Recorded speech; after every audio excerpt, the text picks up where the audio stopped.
come rise up. We'll be sailing at first light, come gather. Set a course for the crossing together. Sail on, sail on. The river is waiting. Sail on, sail on. Oh my, my, my, my, my, my. Sail on.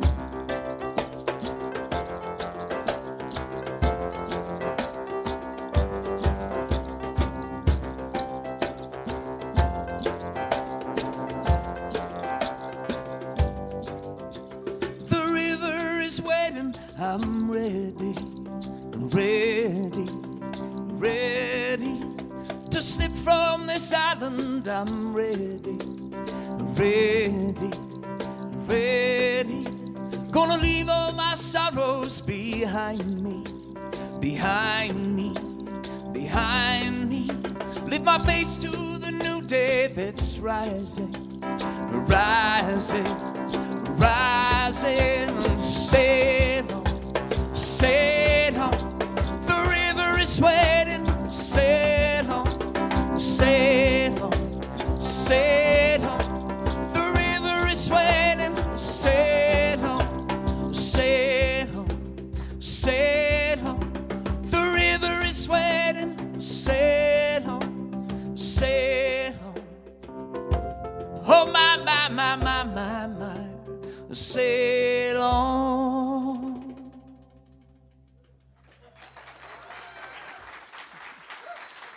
Thank you, Ricardo.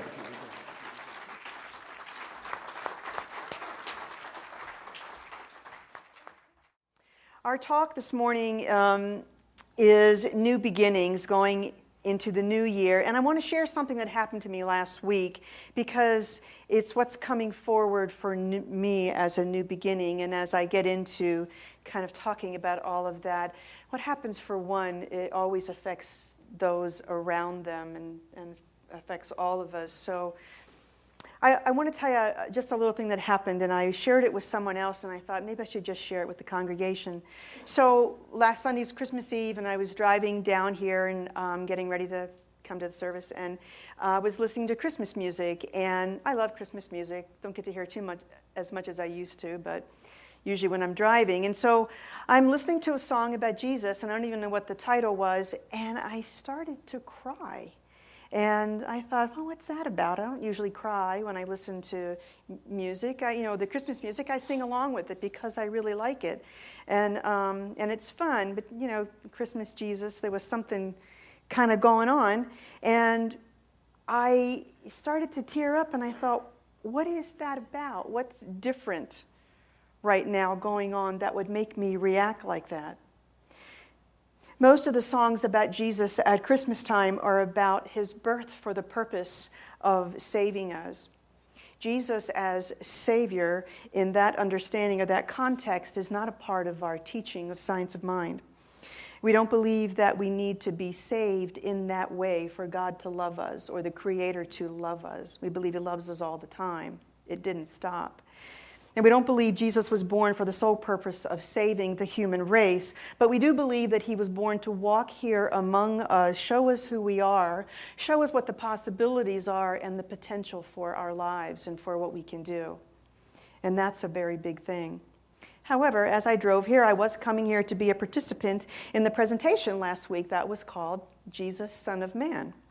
And I think reading the information that we were given by Pat Weiniger for this presentation, which, by the way, was brilliant. I kind of can't say that enough. Thank you.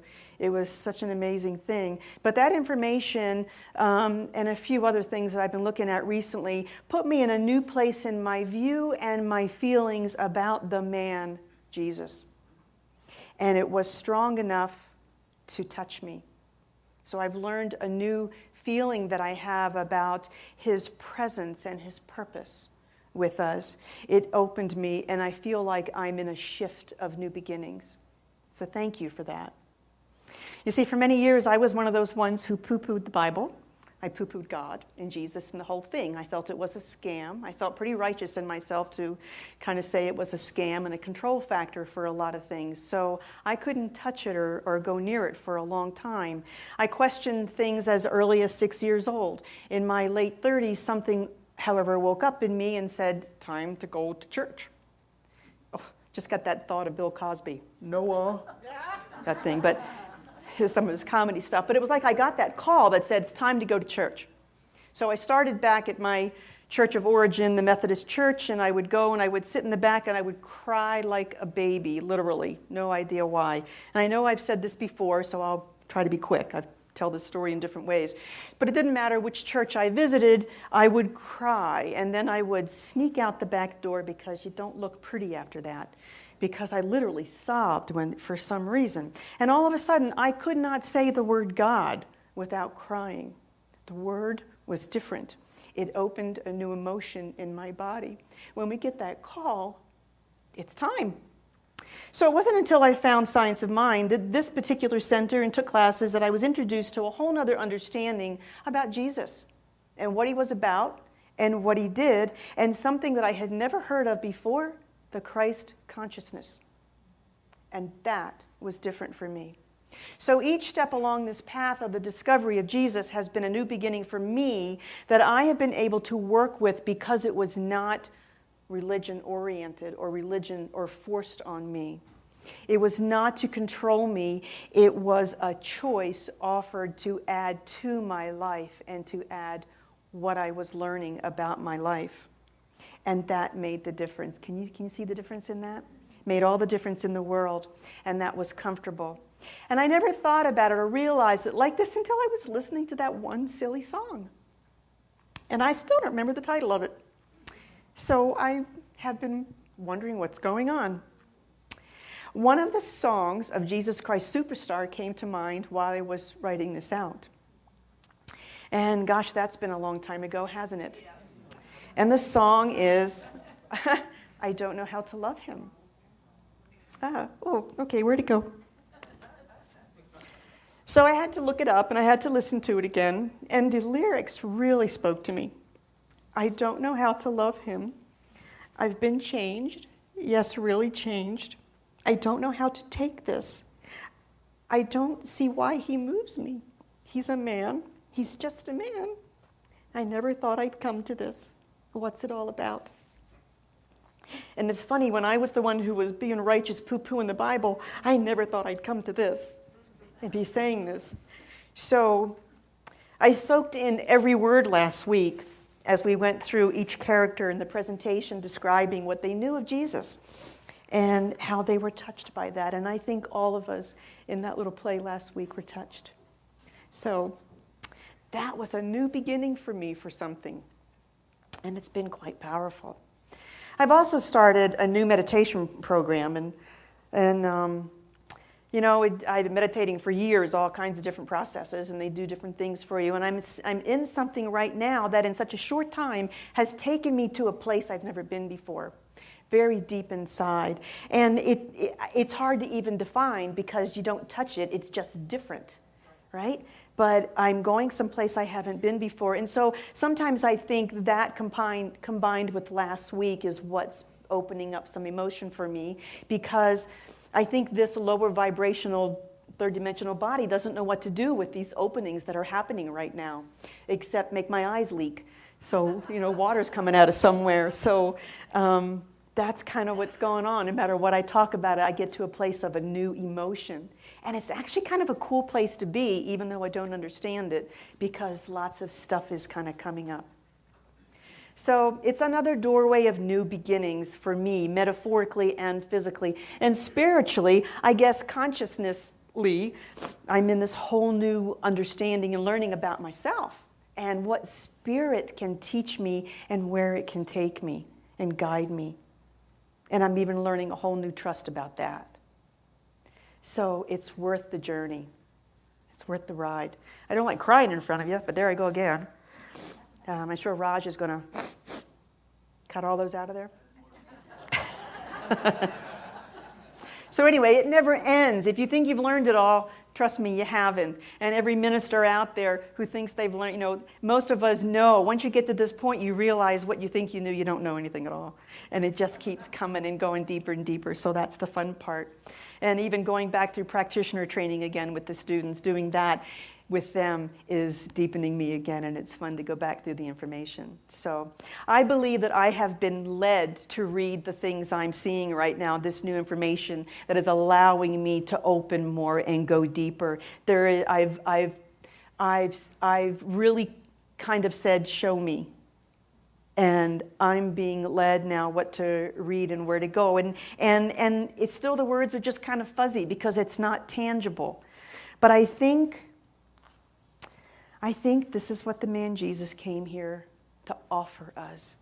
Not to tell us where to go or not to tell us what to do, but to offer this whole new thing that we could be and do. And that's been very big. So yes, we are in new beginnings. Midnight tonight, we enter that new year, 2018. Sometimes the numbers are funny when you try to say them. Anybody started predating their checks yet, just to make sure that you get the right? If you do checks anymore, I'm sorry, I wouldn't even do that. Actually, I thought I would look up numerology for 2018 and see what we'd learn. But what was I thinking? Google pulled up 5,670,000 results. I decided not to read them for you today. I'll let you look that up, pick out the ones that work for you, because that's really the way it works anyway. So, again, new beginnings are the topic at the water cooler. And when one person reaches a point of new beginning, it affects all of us, or all the people around you, because no person is an island unto themselves. From a science of mind point of view, every thought is a new beginning. If we want a new experience today, we must plant seeds today. Let me back up. If we want a new experience tomorrow, we must plant the seeds today. We can directly and deliberately place our thoughts in the mind of God and simply acknowledge the law of good, affirming and knowing that each day is filled with the infinite joy, love, and abundance of the universe. One of the examples that was suggested to use, it's always for new beginnings, is the caterpillar. It's a common one, but it's a good one. How that little caterpillar reaches that point of intuitive knowing that they have completed their time as one who crawls. It's time to prepare for change. They build their little cocoon where they begin to actually dismantle themselves. They dissolve their bodies to create a whole new presence, a new experience, and a new life of beauty, of flight, and of freedom. There must be a different way humans can do that. I don't want to dissolve my body to reach a new height of consciousness or new beginning or freedom, but sometimes when we do the work, doesn't it kind of feel like that? Okay, yeah. So has anyone here ever done shaman work? I had something a number of years ago. It was something very big. I couldn't kind of work through it by myself. And that the idea of shaman came into my thought. So I reached out to someone who was here working in the valley. And I spent a couple years with this lady. And it's a fascinating thing to do. The shaman experience of traveling to the underworld, lots of things happen to promote growth and renewal. And I was metaphorically dismantled 3 times. I was once by beetles, once by a herd of kittens, and then I was actually swallowed once by a horse. And those 3 events are extremely important. And my teacher told me that for it to even happen on the first journey, which it did for me, was quite rare. So whatever I needed to have shift in that moment, I listened and I went, and it happened. And that was a phenomenal couple of years I spent with that lady. So we, if we're doing that, if we're agreeing, well, I don't know if we're agreeing to it, what am I going to say here? We're dismantling metaphorically and even spiritually and unconsciously, we are doing some work on the inside, which is valid and really important. And so this time at the end of the year is a time of great change and shifting in every areas of our lives for a lot of us right now. And in many, for a lot of people in the life around us, and then even globally, there's so much going on. We have to look at the things inside of us. We try to avoid it, right? Because it hurts or it's old and we think we covered it. But if we don't at some point deal with those things inside of us, they'll come back to haunt us. They'll come back at us in some way. But what about things around us and things out in the world? On one level, yes, we have our individual opening and change. And then there's that oneness of all things that we're connected with and we are a part of. And so those are parts of new beginnings as well. We are an individual in out there in the world. It's the micro and the macro. So we do our work, and as we do it, we affect the work globally as well. How about the butterfly theory? Have you heard of that? When a butterfly flutters its wings in Texas, it can start a hurricane in China, or something of that sort, if you've heard that. But the butterfly effect is actually a scientific theory. It's the concept that states that small causes have a larger effect. It takes time, but small things have an effect on the whole. And that's you and me.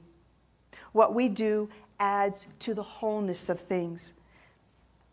We don't think we count, but we do. The blood drive that we had twice this fall was very important. What we collected in September went right to Vegas for the event that was there. What we did in December went to what was needed here in town. Even though it looked small to us, it's important and it's valid. The healing meditation this morning, of course, we had a portion of the room filled, but the power of that consciousness of being in prayer and adding to what was gone at the same time, the same moment around the globe, is what will help build that consciousness of peace and healing. We make a difference. How about something real tangible? A lot of people think their one vote in a political race won't make a difference.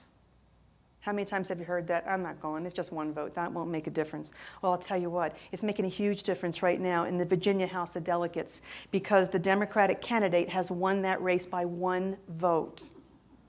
However, the one vote has both candidates checked off, and everybody's in a tizzy and they don't know what to do about it. So one vote makes a huge difference. Ernest Holmes says in Living the Science of Mind, which, by the way, is a fabulous little book. It's not used quite so much anymore, but it's a great book. And Ernest Holmes says, even as what we did yesterday set the law of life in motion to create what we're doing today, so what we are doing today sets the same law in motion to create what will happen for us tomorrow. What we did yesterday is carried over into today only because we give our consent to it. What we are thinking and doing today can create the kind of tomorrow we want to experience if we will change our outlook on life. Okay. So when we get that nudge of inspiration or a thought, that gut feeling that something is ready to be looked at or born from within, the moment we decide to look at that, that's when we place ourselves in the threshold of new beginnings and change. It really is that simple. It's an awareness of it. And because the very thought that we accepted it will create a small change, it's from, at that moment, it's up to the person to decide where they'll go with it.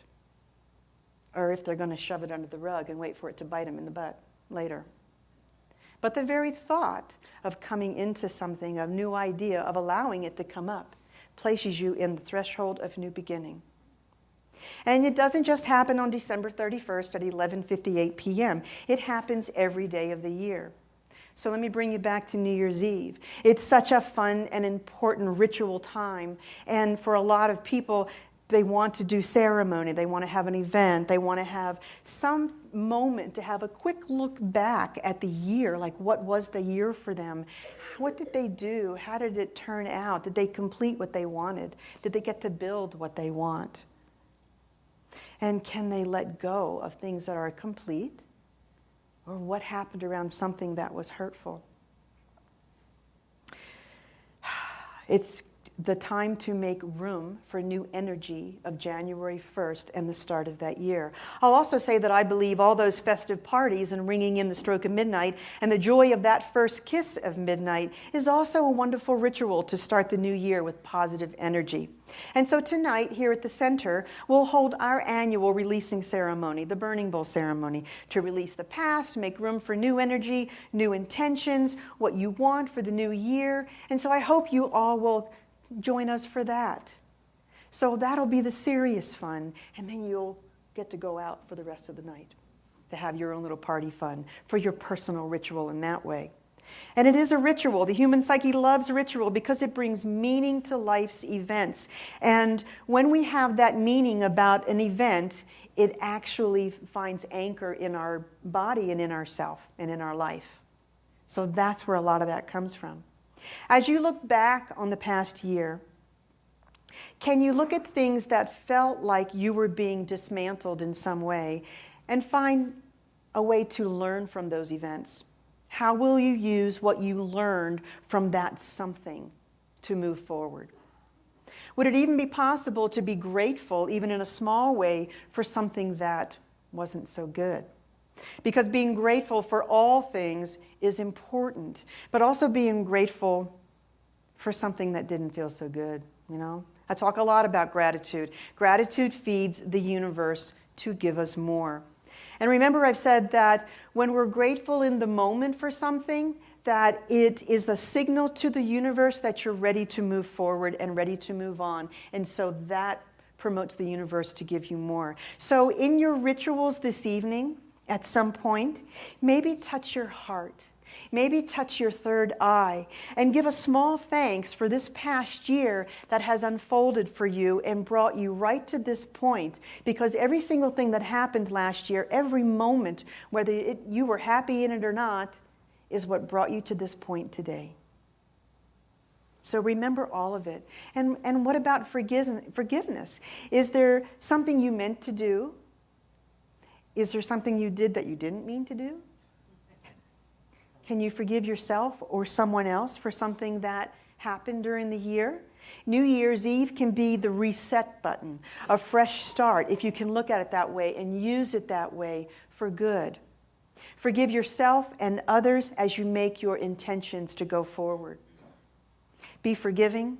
Be grateful. Let the new energy wash over you and open the door to new beginnings for the new year with your new ideas and your new intentions. And it's okay to even chart a new course to either complete something or start a whole new path. It's all open to you. Did you know the Christian origin of the New Year resolution, where that came from? Babylonians made promises to their gods at the start of the year that they would return all borrowed items and pay off their debts. Ready? Okay. The Romans began each year by making promises to the god Janus, and the month of January is named after the god Janus. And Janus was the god of gateways and new beginnings. So here we are at the gateway, the threshold of choice. It's the threshold of dismantling and dissolving ourselves for change, for what is complete, and where we want to go, and what we want to intend for the new year. So over the next 24 to 36 hours, keep a paper and a pen with you. And you'll have thoughts come up. Thoughts and ideas that will guide you probably over the next 12 months. Sometimes we're just not aware of it. And we are also gifted with a full moon tonight. And so if you work full moon energy, there's a lot around that as well. So you can set your intention for a lot right now. This is a year of choice and change in so many ways. So take notes over the next couple days, because you'll have a lot of stuff come to you, and if you're not aware that it's coming, you'll miss it. So, and remember, the butterfly is always present in the caterpillar. It only takes a shift in thought for the transformation to begin. So I wish for you a year of prosperity and divine well-being, divine love and grace, and an awareness that in any moment your life can shift. It may be dismantled, but it is shifting for good. And as long as you stay in that gratitude, no matter what it looks like, the flip side of the coin of positivity is what can show up for you. So that is my wish for you. So, Happy New Year. Happy New Year. So, thank you. We'll take that into prayer. Thank you very much. And I invite the practitioners to stand around the room.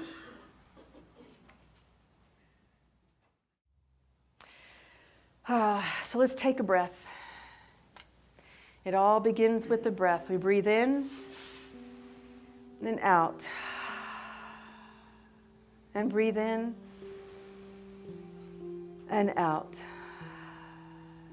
And as we settle into the seat that holds us so gently, we recognize that this moment is the only moment there is.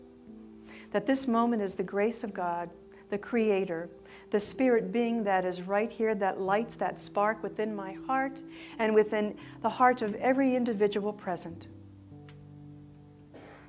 As I let that light fill me and guide me, I know that wherever I am on my path, every moment of every day, I allow myself to be held in grace. I allow myself to be guided as I take each step. I allow myself to be guided for the highest and good that I can be and that I can become. Because I know that I have been given a blueprint for my potential and the possibilities of my life and the consciousness that comes with it. I know this not only for myself, but for every individual in this room. I know this for every individual in this town, in this state, in this country, on this globe, for everything that has been created. Because each has been created from that divine essence that is already whole. And so I know that for all. This is a good day. As the Indians would say in the Sweat Lodge, it's a good day to die. But it is at the moment of good that if it's time to be dismantled and dissolved, I say yes. And let the newness come forward. Let the beauty and the flight and the freedom come forward to live my life the best I can. And as I do that, I know that that energy reaches out and touches all around to provide even a safety net of, well, just a little bit of safety that if that person's doing it, maybe I can do it. And even as myself, as I watch those around me take a step that I've been fearful of, if they did it, maybe I can. So we raise each other. That's the unity and the oneness and the divine love that is the fabric of the family of humans and life. It is good and very good. I am grateful for this new beginning, for this new set point, for this opportunity to look at the change in my life, those around me, and say yes. I'm grateful for the moment of the World Peace Meditation that vibration is carrying out through this day. And I feel blessed. And so I know a great blessing for this center. I know great blessings for every leader of every faith. As we honored all this morning, we honored all faith leaders around the globe and the leaders of every country and our leaders, that they are guided by that divine spark of good for the highest and best, and so that those leaders that lead our country right now recognize their own goodness and the goodness of all people. And we can return once again to that whole thought of unity and love and care, locally and globally. So I give thanks for this moment. I give thanks for the word that has come through, and give thanks for the love in the heart of every individual in this room.